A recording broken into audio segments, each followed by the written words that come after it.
Hello बच्चों, मैं राजन मिश्रा आपके बीच में लेकर आ रहा हूँ क्लास 12 का एक चैप्टर, पहला चैप्टर हड़प्पा सभ्यता। इसको हम समझेंगे अच्छे से। वैसे मैं विद्यालय में पूरा कोर्स पूरा कर चुका हूँ, लेकिन इसको आप रिवीजन मान के चलिए और इसको भी ध्यान से दीजिए। जो भी चीज़ें पढ़ाई गई हैं आप समझ लीजिए कि दोबारा एक प्रकार से पुनर्अभ्यास का मौका मिला है आपको। तो पहले चैप्टर से मैं शुरुआत कर रहा हूँ इस वीडियो के माध्यम से। इसके अलावा आपको रिटन वर्क भी मैं देता रहूंगा। तो टॉपिक हमारा है हड़प्पा सभ्यता। सबसे पहली बात तो ये है कि ये सभ्यता कितनी पुरानी है।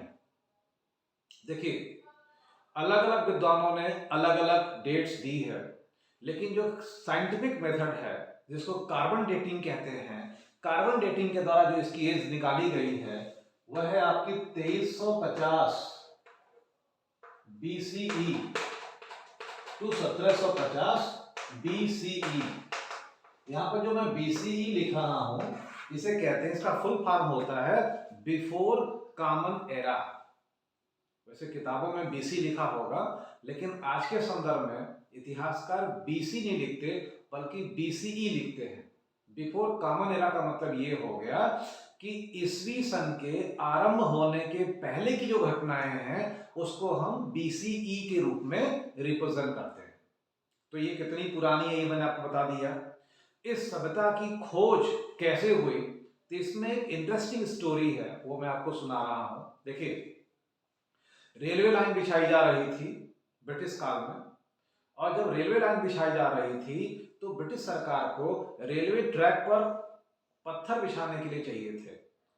तो जब आसपास उन्होंने लोगों से बातचीत की तो उनको सूचना मिली कि एक पर्टिकुलर एरिया है, भारत का उत्तर पश्चिम आप कह सकते हो उस समय, तो वहां पर आप जाइए और वहां पर आपको बहुत सारी ईंटें मिलेंगे और वो आप रेलवे ट्रैक पर बिछा सकते हो। तो इस प्रकार से ये लोग गए वहां पे और उन्होंने देखा कि, लेकिन ब्रिटिश की ये समझ में आ गया कि यहाँ पर भारत की कोई प्राचीन सभ्यता छिपी हुई है। हालांकि उस समय इसका विशेष काम नहीं किया गया। आगे चलकर एक पुरातत्व विभाग बनाया गया और इस विभाग के बनने के बाद प्रक्रिया शुरू हुई। फाइनली 1921 में दयाराम साहनी जी के द्वारा, दयाराम साहनी के द्वारा हड़प्पा सभ्यता की खोज की गई। अच्छा, इस समय पुरातत्व विभाग के डायरेक्टर थे सर जॉन मार्शल, नाम याद रखिएगा। इस समय पुरातत्व विभाग के डायरेक्टर कौन थे? Sir John Marshall. और हड़प्पा सभ्यता की खोज किसने की? तो दयाराम साहनी ने की। कब की? 1921 में। ठीक है। यह सभ्यता अभी तक हमारे देश की जितनी भी सभ्यताएं ज्ञात हैं उनमें सबसे प्राचीन सभ्यता है। यानी अब तक की ज्ञात सभ्यताओं में यह सबसे प्राचीन सभ्यता है। इस सभ्यता का निर्माता कौन था? किन लोगों ने सभ्यता को डेवलप किया? क्या ये लोग भारत के थे या भारत के बाहर से कहीं आए हुए लोग थे? तो इस संदर्भ में दो सिद्धांत हैं। एक अंग्रेजी में अगर हम कहें तो एक को कहते हैं डिफ्यूजन थ्योरी और एक है इंडिजेनस थ्योरी। इंडिजेनस थ्योरी ये कहती है कि इस सभ्यता का यहीं के लोगों ने डेवलप किया, और जो डिफ्यूजन थ्योरी है वो कहती है कि सुमेरिया और मेसोपोटामिया से जो लोग आए उन लोगों ने इस सभ्यता को डेवलप किया। और यहां पर मैं आपको स्पष्ट बता दूं कि बाहर से आए हुए लोगों वाली जो थ्योरी है मुझे नहीं लगता कि ये सही है। असल में इसका इतिहास लेखन जो किया गया वो ब्रिटिश के द्वारा किया गया, और ब्रिटिश लोगों को ये कदापि स्वीकार नहीं था। वो इस बात को पचा नहीं पाए कि भारत के लोग इतनी विकसित सभ्यता को इतने पहले यहां पर डेवलप कर सकते हैं। तो वो इस चीज को मानने को तैयार नहीं थे। तो उन्होंने एक फर्जी स्टोरी बना दी कि मिस्र और सुमेरिया से लोग आए, मेसोपोटामिया सुमेरिया से लोग आए और उन लोगों ने यहाँ पर इस सभ्यता को डेवलप किया, जबकि कोई लॉजिक नहीं दे पाए, कोई एविडेंस नहीं दे पाए। तो हम इस थ्योरी को नहीं मानते। हम यही मानते हैं कि हमारे नव पाषाण काल में जो डेवलपमेंट हुआ उसी डेवलपमेंट का परिणाम रहा कि भारत में हड़प्पा सभ्यता जैसी एक विकसित सभ्यता का डेवलपमेंट हुआ। अब ये जो सभ्यता थी जिसको हम हड़प्पा सभ्यता कह रहे हैं, यह सभ्यता कितनी विस्तृत थी?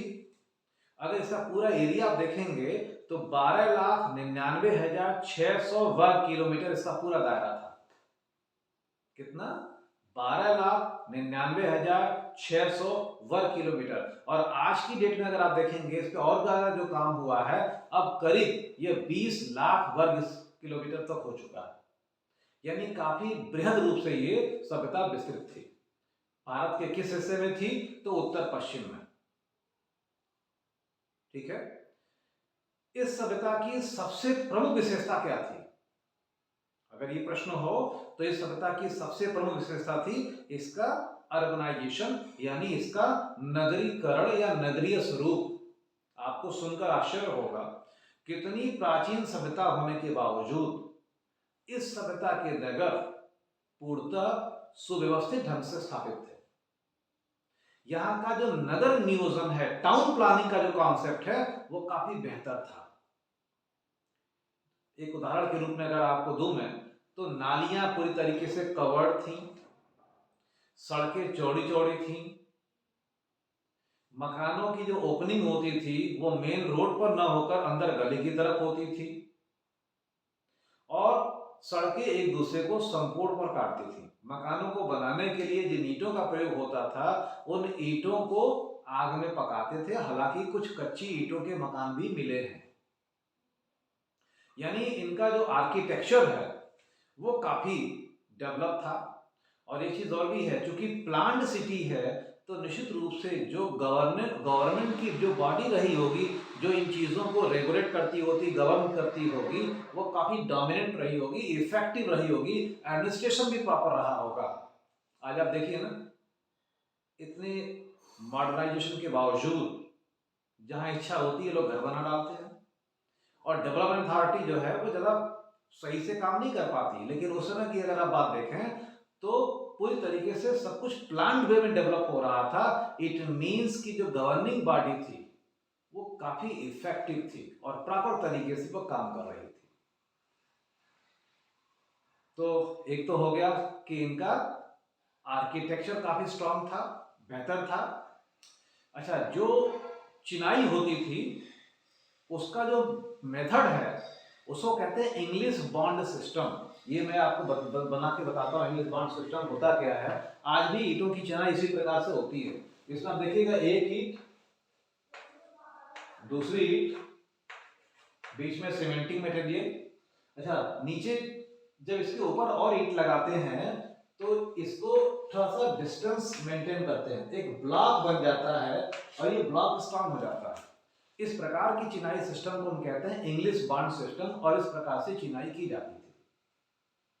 ईंटों की साइज बिल्कुल प्रॉपर थी, कमरों का आकार भी प्रॉपर था। ये बताता है कि इन लोगों के ज्योमेट्री की नॉलेज थी, क्योंकि बिना ज्योमेट्री के नॉलेज के मेजरमेंट नहीं हो सकता।